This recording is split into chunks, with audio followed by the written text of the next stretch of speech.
ஒரு கிராமத்துல வயசான மூதாட்டி ஒருத்தர் வாழ்ந்து வந்தாங்க. அவங்களுடைய எல்லா உறவுகளும் அவங்கள கைவிட்டதுனால அந்த கிராமத்துடைய தெருமுனையில ஒரு சின்ன வடகடை நடத்தி வாழ்ந்து வந்தாங்க. அந்த கிராமத்துக்கு பக்கத்துல இருக்க காட்டுல ஒரு காகம் ஒன்று வாழ்ந்து வந்தது. அது ரொம்பவே அழகாவும் இருக்கும், திருட்டு குணமும் கொண்டது.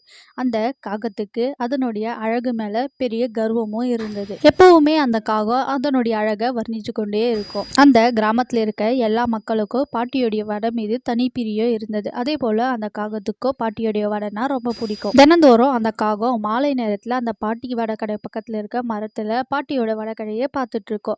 அக்கம் பக்கம் யாரும் இல்லாத நேரமா பார்த்து அங்கிருந்த வடையை திருடிட்டு வந்து அதே மரத்துல உட்காந்து ரசிச்சு ருசிச்சு அந்த வடையை சாப்பிடும். அந்த காகம் தினந்தோறும் இதே செயலை விடாம செஞ்சுட்டு இருந்தது. ஒரு நாள் அந்த காட்டுக்கு தந்திரமான நரி ஒன்று வந்தது. அந்த நரிக்கும் பாட்டியோடைய வடை வாசனை ரொம்பவே பிடிச்சி போனதுனால அந்த வடையை ருசிச்சு பார்க்கணும்னு ஆசைப்பட்டது.